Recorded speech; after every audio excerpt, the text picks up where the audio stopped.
ஒரு கடிகாரம் செய்கிற ஒரு பிராண்டட் ஷோரூம், அதோடைய முதலாளி. அதே பகுதியில் வசிக்கிற ஒரு இளைஞன் அவரை மாதிரி வாழ்க்கையில் முன்னேறணும்னு நினச்சி, என்னையும் உங்கள் கம்பெனியில் சேர்த்துக்கோங்களேன், நீங்கள் எனக்கு தொழில் கற்றுக் கொடுங்களேன், நானும் பெரிய ஆளாக வரணும்னு விரும்புகிறேன். அப்படியாப்பா, உட்கார், சமீபத்தில் நீ என்ன கனவு கண்ட அப்படின்னு கேட்டிருக்கார். சார், 4 நாளாக தொடர்ந்து ஒரே கனவு கண்டேன். அதான் என்ன கனவு? லாட்ரியில் 1 கோடி ரூபாய் எனக்கு விழுற மாதிரி கனவு கண்டேன். நல்ல கனவுப்பா, நீ 1 மாதம் கழிச்சு வா அப்படின்னு அனுப்பிட்டார். அவன் போயிட்டான்.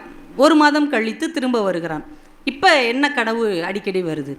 அடிக்கடி எனக்கு ஒரு கனவு வருது. அதான் என்ன கனவு வருது? எங்கள் தாத்தா ஒருத்தருடைய சொத்தை பூரா எனக்கு எழுதி வச்சுட்டு அவர் செத்து போகிற மாதிரி கனவு கண்டேன். அருமையான கனவு, இன்னும் 2 மாதம் கழிச்சு வா, உனக்கு இன்னும் நல்ல நேரம் வரல, அனுப்பிட்டார். ரொம்ப வருத்தமாக போகிறான். 2 மாதம் கழித்து வந்து அப்படியே உட்காந்துருக்குறான். என்னப்பா, என்ன கனவு கண்ட? 2 நாளாக ஒரே ஒரு கனவு தான். என்ன கனவு? இதே கம்பெனியில் நான் வேலைக்கு சேர்ந்துட்டேன். ஒரு கடிகாரத்தை நான் ரிப்பேர் பண்ணிக்கிட்டு இருக்கிறேன். நேரம் ஆகிக்கொண்டே இருக்கிறது. எல்லாரும் எந்திரிச்சு போகிறாங்க. 6 மணி ஆயிடுச்சு, எல்லாரும் எந்திரிச்சு போயிட்டாங்க. ஆனாலும் நான் என் வேலையை செய்து கொண்டே இருக்கிறேன். இப்போது அந்த கடிகாரம் தங்க கடிகாரமாக மாறுகிறது, ஒவ்வொரு முள்ளும் வைரமாக மாறுகிறது. ஆனாலும் நான் என் வேலையை செய்து கொண்டே இருக்கிறேன். இப்போது வேலையும் முடிந்தது, கனவும் முடிந்தது அப்படின்னு. இப்போ அவர் சொன்னார், இப்போதுதான் இந்த வேலைக்கான தகுதி உனக்கு வந்திருக்கிறது, நீ இப்போ வேலைக்கு சேரலாம்.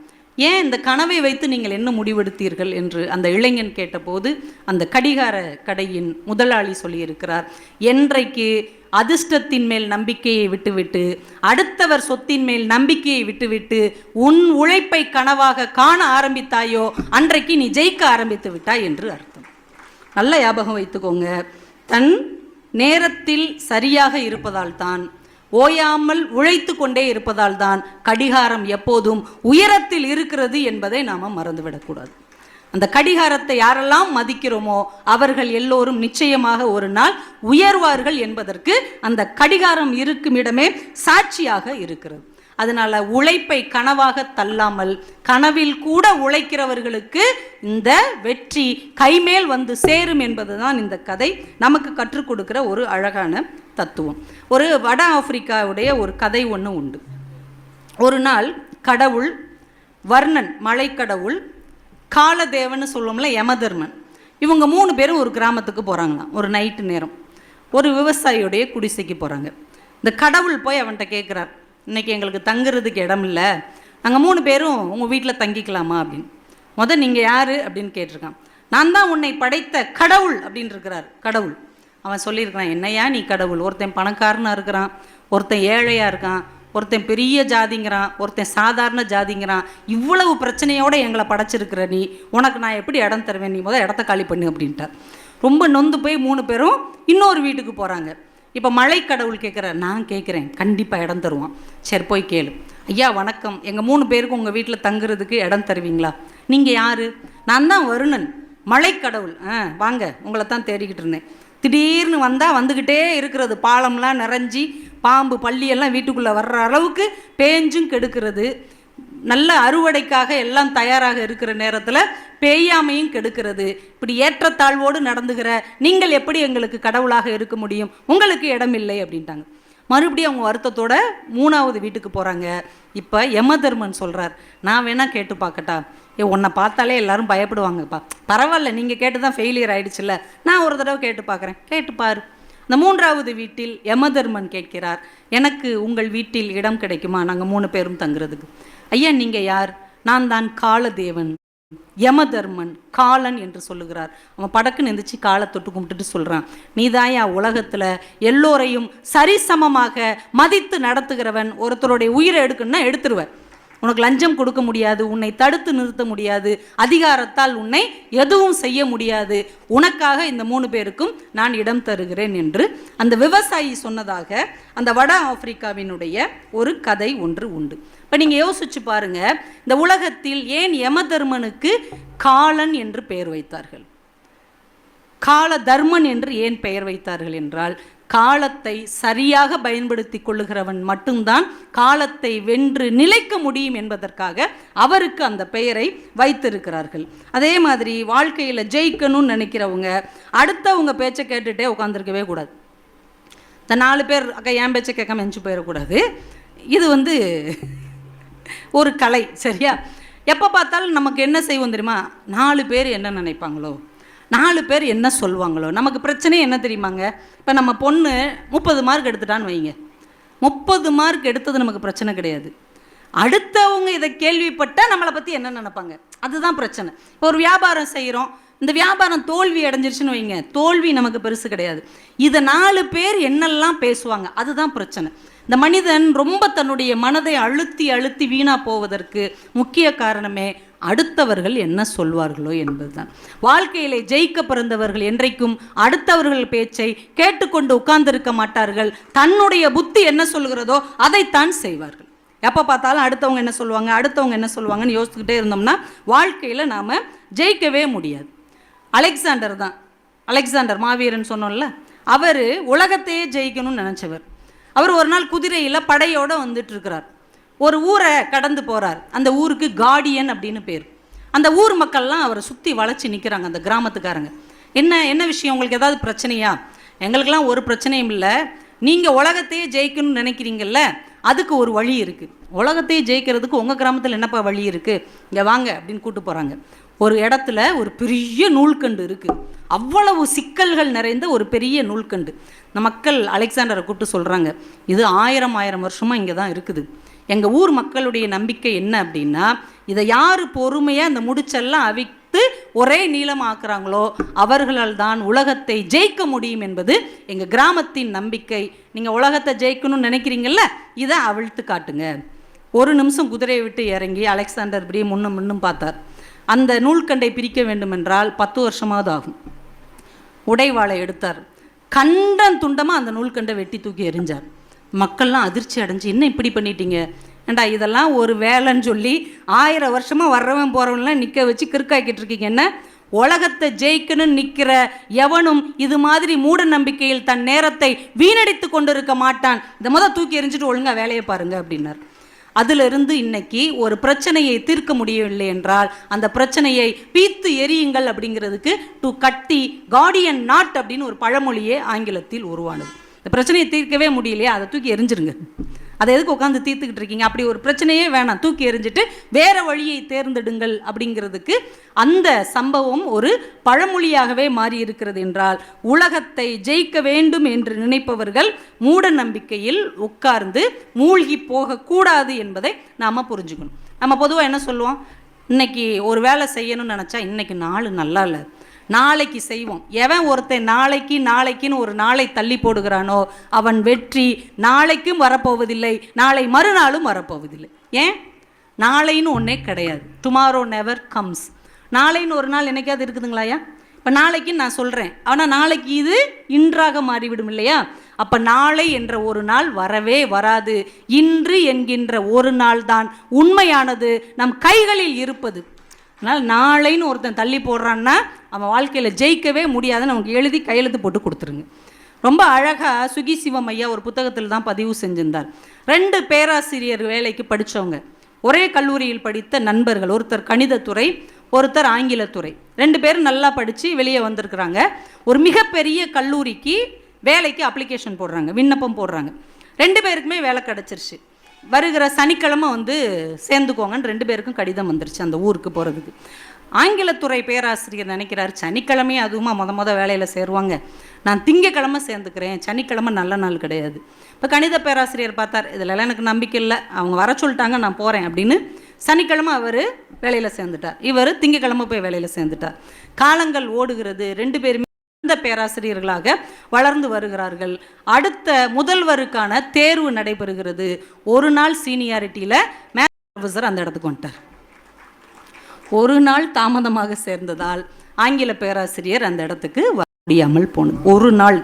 ஒரு நாள் என்பது நம்ம தலையெழுத்தையே மாத்திரும். கடைசி வரைக்கும் இவர் முதல்வராக இருந்து பெருமையாக ஓய்வு பெற்றார். கடைசி வரைக்கும் நொந்து பேராசிரியராகவே இருந்து இவர் ஓய்வு பெற்றார். அப்போ அந்த ஒரு நாள் என்பது நம்ம வாழ்க்கையின் மிகப்பெரிய உயரத்துக்கு கொண்டு போகக்கூடிய ஒரு விஷயம் என்பதை புரிஞ்சுக்கணும். ஒரு நாள் ஒரு விஷயத்தை நீங்கள் தள்ளி போடுவதால் உங்கள் வாழ்க்கையின் முக்கியமான வெற்றியை தள்ளி போடுகிறீர்கள் என்பதை மறந்துவிடக்கூடாது. அதனால் ஒரு நாள் அப்படிங்கிறது ரொம்ப முக்கியமான ஒன்று. அதனால் மற்றவர்கள் சொல்லுவதை முழுமையாக அப்படியே வாங்கிக்கிட்டு அதைப்படியே நம்ம வாழக்கூடாது. ஒவ்வொருத்தருக்கும் ஒவ்வொரு எண்ணம் இருக்கும், ஒவ்வொருத்தருக்கும் ஒரு வாழ்க்கை சூழல் இருக்கும். ஒரு காய்ச்சல் வந்திருக்குன்னே வைங்களேன், வழக்கமாக நம்ம கசாயம் சாப்பிடுவோம், சாப்பிட்டா நமக்கு சரியாக இருக்கும். இதுதான் நம்ம உடல் அமைப்பாக இருக்கும், நம்ம குடும்பத்தில் நமக்கு கற்றுக் கொடுத்ததாக இருக்கும். யாராவது ஒருத்தங்க சொல்கிறாங்கன்னு வைங்க, உனக்கு என்ன செய்யுது, காய்ச்சல் அடிக்குது, என்ன சாப்பிட்ட, கசாயம் சாப்பிட்ட, பைத்தியம், கசாயம் சாப்பிட்டா ஏதாவது காய்ச்சல் சரியாகுமா, வா ஆஸ்பத்திரிக்கு போய் ஊசி போடுறோம். உடனே நம்ம என்ன சொல்லுவோம், அவங்க சொல்லிட்டாங்க, மறுக்க முடியல, அதனால போனேன் சொல்லுவோமா? ஆனால் 100 தடவை காய்ச்சல் வந்து 100 தடவை நம்ம கசாயம் சாப்பிட்டு சரியாக இருப்போம். ஆனால் இன்னைக்கு புதுசாக ஒருத்தர் சொல்லிட்டார், அதை மறுக்க முடியாது என்பதற்காக நம்ம வாழ்க்கை முறையே மாற்றுகிறோம் இல்லையா? இந்த அடிமை புத்தியிலிருந்து முதல்ல விலகணும். இன்னைக்கு நிறைய பிள்ளைங்க 12ஆம் கிளாஸ் முடிச்சு ஒரு காலேஜுக்கு வருவாங்கல்ல, அவங்கக்கிட்ட ஏன் இந்த காலேஜுக்கு வந்தேன்னு கேட்டால் டக்குன்னு சொல்கிறாங்க, என் ஃப்ரெண்டு வந்தான். கோர்ஸ் ஏன் எடுத்த, என் ஃப்ரெண்டு எடுத்தா. இப்போ உனக்குன்னு சுய அறிவே இல்லையா? இல்லை. இப்போ நாளைக்கு உன் ஃப்ரெண்டு என்ன செஞ்சாலும் அதைத்தான் செய்வியா? அதைத்தான் செய்வேன். அப்போ நமக்குன்னு ஒரு சிந்தனை இருக்கணும் இல்லையா? நமக்குன்னு ஒரு எண்ணம் இருக்கணும் இல்லையா? நம் மனசு சொல்வதை நம்ம உட்காந்து கேட்கணும். ஒரு கடற்கரை கிராமத்தில் ஒரு மீனவர் இருந்திருக்கிறார். பரம்பரையாகவே அவங்க மீனவர் தான். கடலுக்குள்ளே போய் வலை வீசி மீன்களை எடுத்துகிட்டு வந்து வியாபாரம் செஞ்சு வாழ்கிறவங்க. அந்த மீனவனை பார்த்து ஒரு பெரியவர் கூப்பிட்டு கேட்டிருக்காரு, டெய்லி கடலுக்கு போவியா? ஆமாம். நடுக்கடல் வரைக்கும் போவியா? ஆமாம். அதையும் தாண்டியெல்லாம் போவேன். அச்சுச்சோ, சூறாவளி சுனாமிலாம் வரும்ல, அது வரத்தான் செய்யும். இவ்வளோ கஷ்டப்பட்டு நீ ஏன் கடலுக்கு போகிற? எங்க இவ்வளோ கஷ்டப்பட்டு தானேங்க மீனெல்லாம் எடுத்துகிட்டு வர முடியும், நான் வியாபாரம் பண்ண முடியும், இதுதான் என் வாழ்க்கை முறை. சரி, உங்கள் அப்பா என்ன செஞ்சார்? எங்கள் அப்பாவும் மீனவரை தான் இருந்தார். எப்படி இறந்தார்? ஒரு நாள் மீன் பிடிக்க போகும்போது ஒரு சுழலில் சிக்கி இறந்துட்டார். உங்கள் தாத்தா அவரும் மீனவரை தான் இருந்தார். அவர் எப்படி இறந்தார்? ஒரு நாள் அவர் இது மாதிரி நடுக்கடலுக்கு போகும்போது ஒரு சூறாவளி வந்து அதனால இறந்துட்டார். இப்படி உங்கள் பரம்பரையே கடலுக்குள்ளே போனதுனால தான் இறந்துருக்காங்களே, நீ அதையும் தாண்டி டெய்லி கடலுக்கு போறியே, உனக்கு பயமா இல்லையா? எந்த தைரியத்தில் நீ கடலுக்கு போகிற? டக்குன்னு அந்த மீனவன் கேட்டான், ஐயா உங்கள் அப்பா என்ன செஞ்சாங்க? எங்கள் அப்பா வேலைக்கு தான் போனாங்க. எப்படி இறந்தாங்க? ஒரு நாள் தூங்கிக்கிட்டு இருக்கும்போது ஹார்ட் அட்டாக் வந்து இறந்துட்டாங்க. சரி, உங்கள் அப்பாவுடைய அப்பா எப்படி இறந்தாங்க? அவர் நோய்வாய்ப்பட்டு கட்டிலே படுத்திருந்து இறந்துட்டார். இப்போ 2 பேர் தூங்கும் போது இறந்துருக்குறாங்க. நீங்கள் எந்த தைரியத்தில் தினமும் தூங்க போகிறீங்க? சரியான கேள்வி தானே. ஒவ்வொருத்தர் வேலையிலும் ஒரு சிரமம் இருக்கும். எல்லாருக்கும் கடைசி நாள் என்று ஒன்று இருக்கும். அந்த நாள் வரும் வரைக்கும் நமக்கான வாழ்க்கையை நாம் தான் வாழ வேண்டுமே தவிர இன்னொருவர் நிர்ணயிப்பதற்கு விட்டு கொடுத்து விட்டு வேடிக்கை பார்த்து கொண்டிருக்க கூடாது. நமக்கு தெரியும் நம்ம வாழ்க்கை முறை, நம்முடைய குடும்ப சூழல், நாம் எதை நோக்கி பயணிக்க வேண்டும் என்பதை நாம் தான் முடிவு செய்ய வேண்டுமே தவிர இன்னொருத்தர் கையில் அதை ஒப்படைக்கக்கூடாது. அப்போ தான் அதனால் வருகிற வெற்றி நமக்கு இனிக்கும், அதனால் வருகிற தோல்வி நமக்கு பாடத்தை தரும். இல்லைன்னா அடுத்தவங்க சொல்லி ஜெயிச்சுட்டோன்னு வைங்களேன், காலம் முழுக்க அவர் சொல்வார், என்னால் தான், நான் இல்லைன்னா இவன் சீரழிஞ்சு செங்கச்சம் வந்திருப்பான், இவெல்லாம் எங்கே கடந்தான். இப்படியே காலம் முழுக்க நம்ம வெற்றியை அவர் கொண்டாடி கொண்டு இருப்பார், நம்ம வேடிக்கை பார்த்துட்டே இருக்க வேண்டியதுதான்.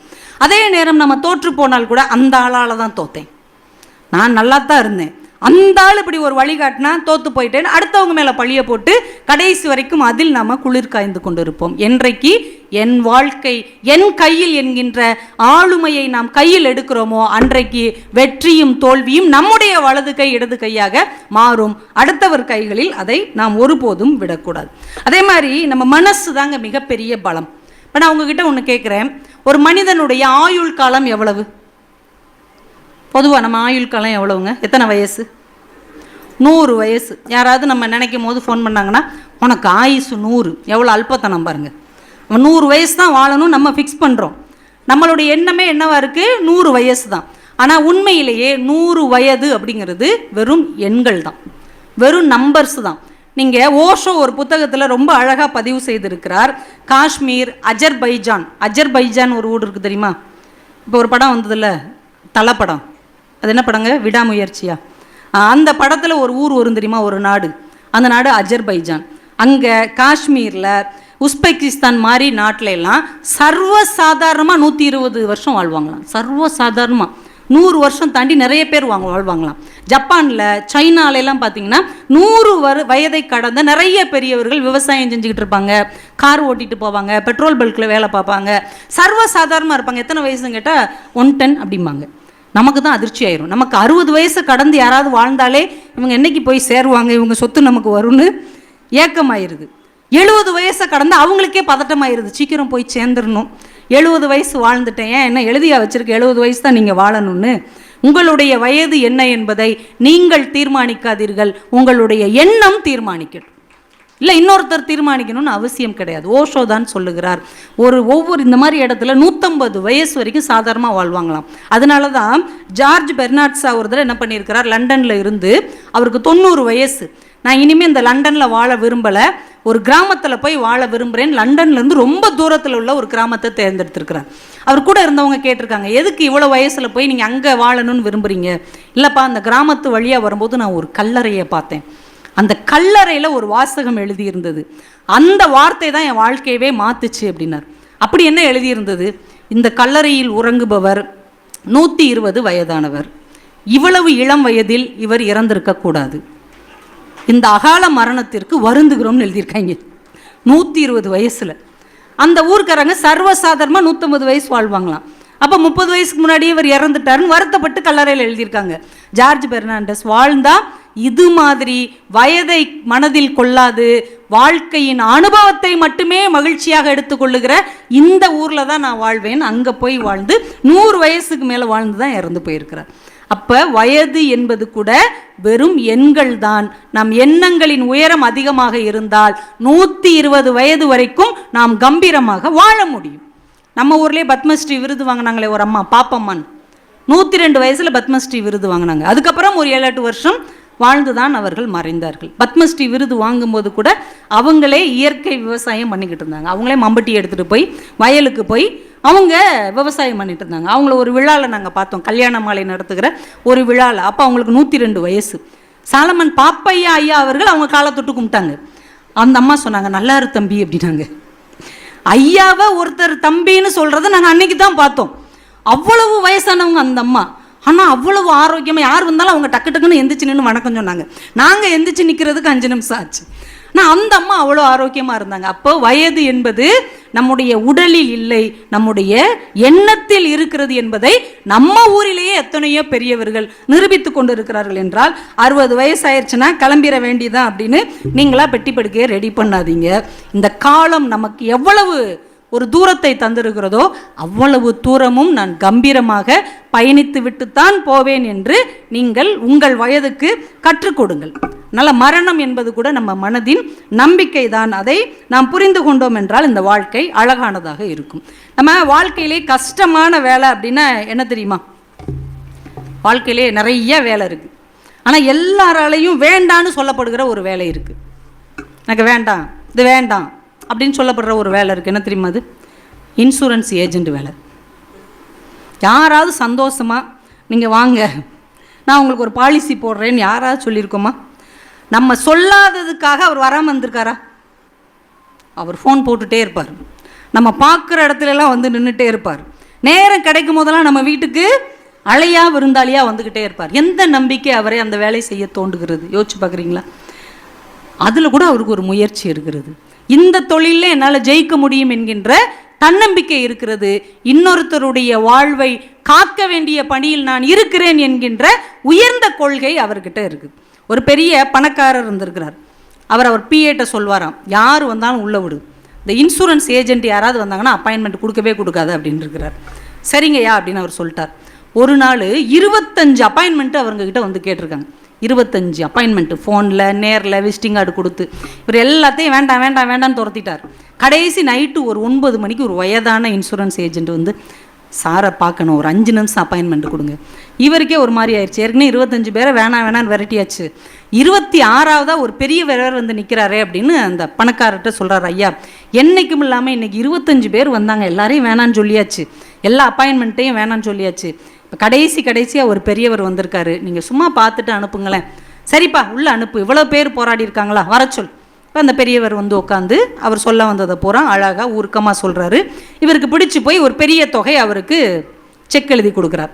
கொடுத்துட்டு அவரை சொல்கிறார், நீங்கள் பெரிய அதிர்ஷ்டசாலி, ஏன்னா எனக்கு இன்சூரன்ஸ் போடுறதும் பிடிக்காது, யாராவது கேட்டு வந்தாலும் பிடிக்காது, இன்றைக்கி 10-15 பேர் வந்து போராடி இருக்காங்க, எல்லாரையும் போக சொல்லிவிட்டு கடைசியாக உங்களுக்கு தான் நான் வாய்ப்பும் கொடுத்துருக்குறேன், இந்த பாலிசியும் கொடுத்துருக்குறேன். இந்த பெரியவர் சிரிச்சுக்கிட்டே சொல்லியிருக்காரு, 10-15 பேர் இல்லை சார், 25 பேர். ஆமாம் ஆமாம் 25 பேர். உங்களுக்கு எப்படி கரெக்டாக சொல்கிறீங்க, உங்களுக்கு எப்படி தெரியும்?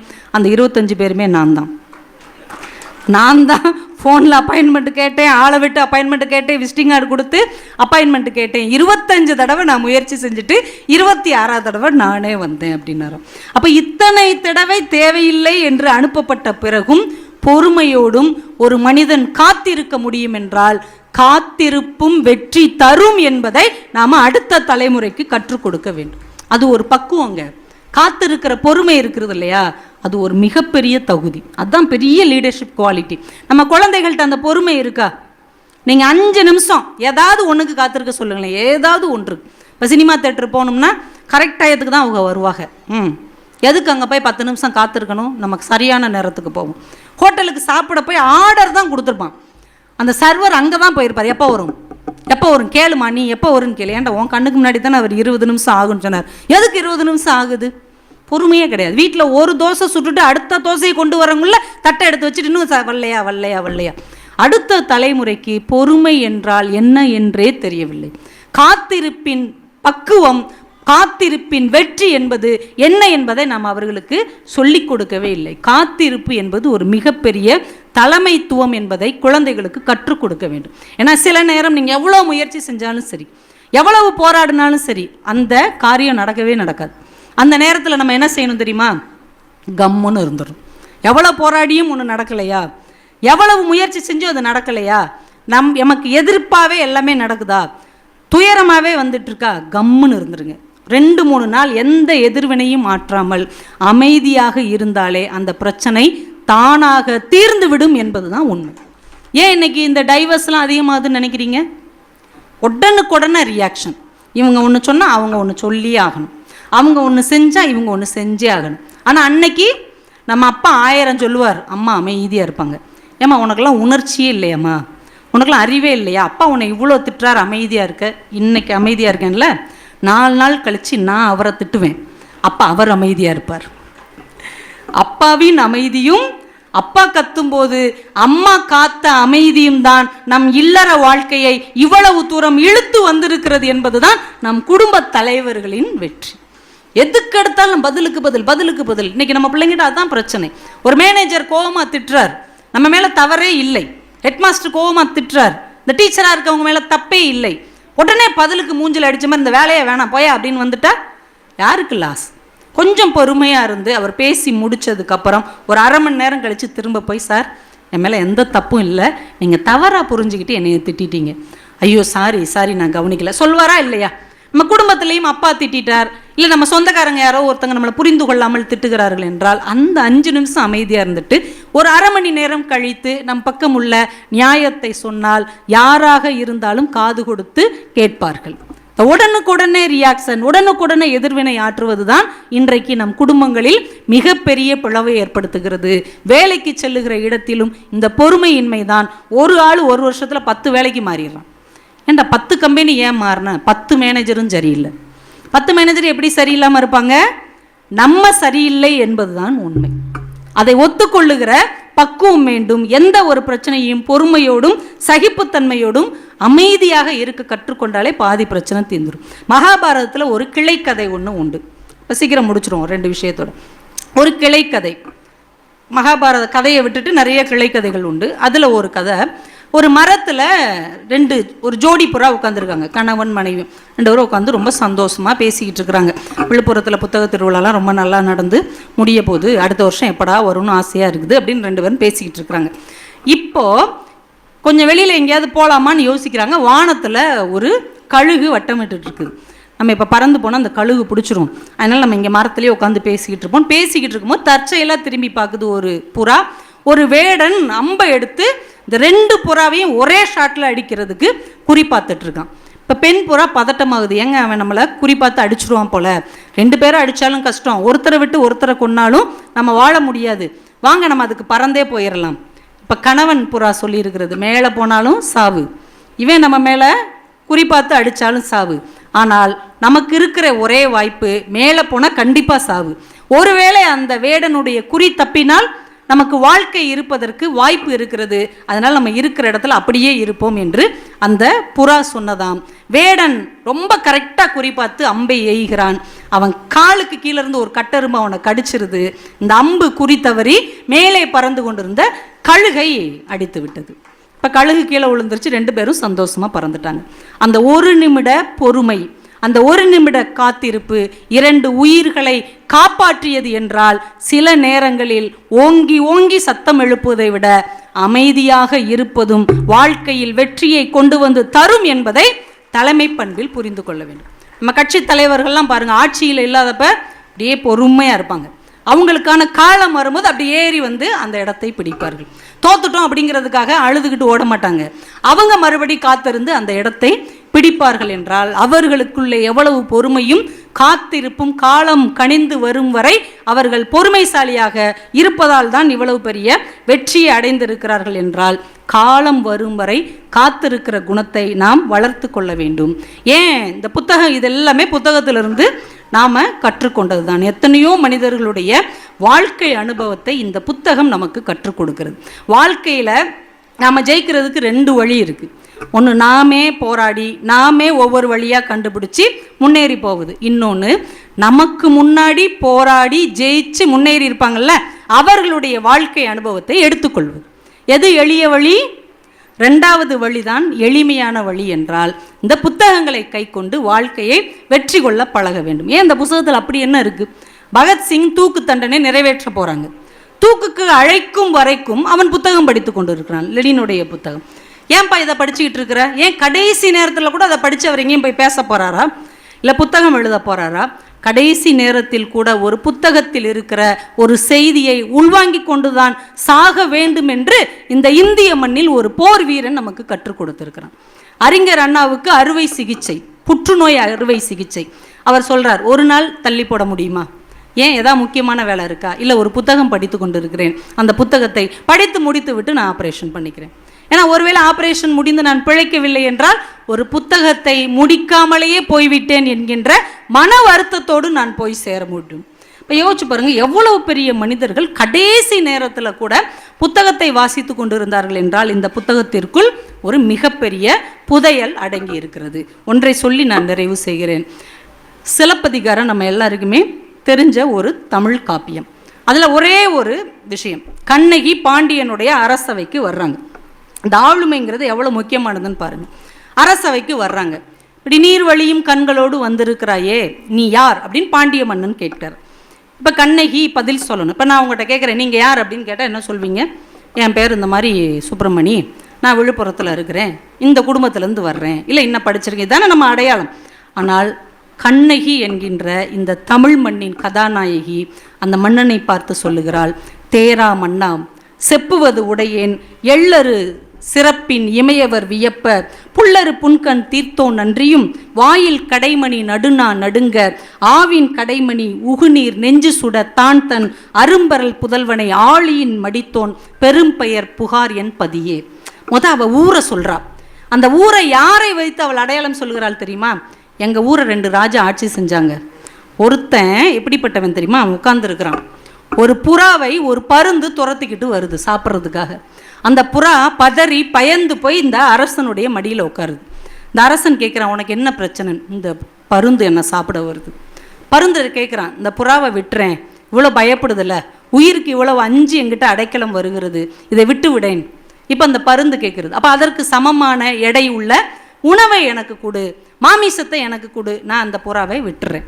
பருந்தோடைய கேள்வி நியாயமானது தானே. என் சாப்பாடுக்கு நான் எங்கப்பா போவேன், எனக்கு சாப்பாடு கூட அதை விட்டுறேன், அதுக்கு சமமான சாப்பாடு. இப்போ அரசன் என்ன செய்யலாம்? அரசனாக இருக்கிறவன் என்ன செய்யலாம்? ஒரு கசாப்பு கடையில் மட்டனோ சிக்கனோ வாங்கி அந்த புறாவுக்கு ஈக்குவலாக நிறுத்து அந்த பருந்துக்கு கொடுத்துருக்கலாம் இல்லையா? ஆனால் அந்த அரசன் என்ன செய்கிறான்? அந்த புறாவுக்கு சமமாக தன் தொடைக்கரியை அறுத்து அந்த தராசு தட்டில் வைக்கிறான். எப்பேற்பட்ட நீதி வழங்குகிற அரசன்! ஒரு புறா அடைக்கலம் வந்தாலே தன் சதையை தரக்கூடிய சிபி சக்கரவர்த்தி என்கின்ற ஒரு மன்னன் பிறந்த ஊரிலிருந்து நான் வந்திருக்கிறேன். அடுத்து ஒரு எடுத்துக்காட்டு சொல்றான். இன்னொருத்தன் எங்கள் ஊரில் இருந்தான். ஒரு ஆராய்ச்சி மணி அவன் அரண்மனை வாசலில் கட்டி தொங்க விட்டுருந்தாங்க. அதை யாருமே அடித்ததில்லை, ஏன்னா பிரச்சனையே இல்லை. திடீர்னு ஒரு பசு வந்து அந்த ஆராய்ச்சி மணியை அடிக்குது. அரசன் வந்து கேட்குறான், என்னவா அப்படின்னு. இந்த பசுவுடைய கன்றை உங்கள் மகன் இளவரசன் தேரில் வரும்போது ஏற்றி கொண்டுட்டான், அதுக்கு நீதி கேட்டு இந்த பசு வந்திருக்குது. இப்போ பசு கேட்ட கேள்விக்கெல்லாம் பதில் சொல்லணும், நம்மளுக்கு எதுவும் தலையெழுத்து இருக்கா? அரசனுக்கு தலையெழுத்து இருக்கா? உடனே அரசன் நீதி வழங்கினான். எப்படி அந்த பசு தன் கன்றை இழந்து கஷ்டத்தை அனுபவிக்கிறதோ அதே கஷ்டத்தை அனுபவிப்பதான் இதற்கான நீதி. என் மகனை தேரில் ஏற்றி நான் கொள்ளுகிறேன் என்று அதை செஞ்சான் மனுநீதி சோழன் என்று ஒரு மன்னன். இந்த 2 அரசர்கள் ஆட்சி செய்த நாட்டிலிருந்து நான் வருகிறேன்னு சொல்லிட்டு அதுக்கப்புறம் மாமனாரை சொல்றா, அதுக்கப்புறம் தன் தகப்பனாரை சொல்லுகிறாள், அதற்கப்புறம் கணவனை சொல்லி கண்ணகி என்பது என் பெயரே அப்படிங்கிறார். இந்த பாடல் ஏன் காலத்தை தாண்டி நிலைத்து நின்றிருக்கிறது என்றால், ஒரு ஆளுமை திறன் மிக்க அரசன் எப்படி இருந்தால் ஒரு சாதாரண எளிய குடிமகள் இன்னொரு தேசத்தில் வந்து தன் நாட்டை பற்றி உயர்வாக சொல்லுவாள் என்பதற்கு இந்த பாட்டு ஒரு அடையாளம். அதுலேயும் கண்ணகி எப்படிப்பட்ட ஆளுமை, அது வரைக்கும் வீட்டை விட்டு அவள் வெளியில் வந்ததே கிடையாது. வண்ணச் சீரடி மண் மகள் அறிந்திலல் என்று நம்முடைய இளங்கோவடிகள் எழுதுகிறார். இந்த மண்ணில் அவள் கால் பதிஞ்சதே இல்லையா, வீட்டுக்குள்ளேயே வளர்ந்திருக்கிறான். ஆனால் தன் கணவனுக்கு ஒரு பிரச்சனை, நீதிக்கு ஒரு அவமானம் என்றால் கையில் ஒற்றை சிலம்புடன் அறியாத நாட்டில் ஒரு மன்னனுக்கு முன்னால் தேரா மன்னா, அறிவு கெட்ட மன்னா என்று சொல்லக்கூடிய அளவுக்கு ஆளுமை திறன் நம்முடைய தமிழ்நாட்டில் ஒரு பெண்ணுக்கு இருந்திருக்கிறது என்றால் அவள்தான் நம்முடைய கதாநாயகி என்பதை நம்முடைய பெண்கள் உணர்ந்து கொள்ள வேண்டும். நம்ம எங்கெங்க இருக்கிறவங்களெல்லாம் ரோல் மாடலாக சொல்கிறோம் இல்லையா, அந்த பெண் அதை செஞ்சாங்க, இந்த பெண் இதை செஞ்சார்கள். ஆனால் கண்ணகி தான் நம் தமிழ்நாட்டின் நம்முடைய பெண்களுக்கு ஒரு முன்னுதாரணமான தைரியசாலியாக அந்த அரசபையில் வந்து நின்று தன் வழக்கை அவளே வாதாடினாள். அங்கே பாண்டிய மன்னன் ஒரு ஆளுமை எப்படி இருந்தான், செய்தது தவறுன்னு தெரிஞ்ச உடனே இதை உடனே இவளை அப்புறப்படுத்துங்க, அந்த சிலம்பை தூக்கி ஓரமாக வைங்க, அரசவையை கலைங்கடா அப்படின்னு அவன் சொல்லவே இல்லை. இதுவரைக்கும் என்னுடைய முன்னோர்கள் இந்த அரசாட்சியை சிறப்பாகத்தான் செய்தார்கள், இன்று முதல் அது தோற்றுவிட்டது, இனி நான் மன்னன் அல்ல, நான் தான் திருடன் என்று அந்த இடத்திலே தன்னுடைய உயிரை விட்டான். அப்போ ஒரு ஆளுமை திறன் என்பது எப்படி இருக்க வேண்டும், காலம் கடந்தும் இன்னொரு நாட்டில் தன்னுடைய தலைவனை பற்றி பேசக்கூடியதாக அது இருக்க வேண்டும், தனக்கு ஒரு தலைமை பண்பை தருவதாக அது இருக்க வேண்டும், அந்த தலைமை தோற்று போனால் தன்னையே தியாகம் செய்வதாக அது இருக்க வேண்டும் என்று ஒற்றை சிலப்பதிகாரம் என்கின்ற காப்பியத்தில் இளங்கோவடிகள் என்கின்ற ஒரு மாபெரும் படைப்பிலக்கியவாதி இந்த மண்ணுக்கு முதல் தமிழ் காப்பியமாக அதை கொடுத்துவிட்டு போயிருக்கிறார். என்றால் ஆளுமை என்பது நம்முடைய தோற்றத்தில் இல்லை, நாம் வகிக்கும் பதவியில் இல்லை, நாம் வைத்திருக்கிற பணத்தில் இல்லை, நம் எண்ணத்தின் உயரத்தில் இருக்கிறது, நாம் கடைபிடிக்கிற நேர்மையில் இருக்கிறது, நாம் சார்ந்திருக்கிற உண்மையில் இருக்கிறது, நீதியில் இருக்கிறது என்பதை பிள்ளைகளுக்கு சொல்லிக் கொடுங்கள். உண்மையின் பக்கம், நேர்மையின் பக்கம், நியாயத்தின் பக்கம் இருக்கிறவர்கள் என்றைக்கும் தலைவர்களாகத்தான் திகழ்வார்கள். அவர்களை வெல்லுவது இந்த உலகத்தில் யாராலும் இயலாது என்று சொல்லி வைய தலைமை கொள்வோம், வாழ்வாங்கு வாழ்வோம் என்று கூறி விழுப்புரம் புத்தகத் திருவிழாவின் நிறைவு விழாவை மிக சிறப்பு செய்த உங்கள் அத்துணை பேருடைய பாதங்களையும் தொட்டு வணங்கி விடைபெறுகிறேன். நன்றி.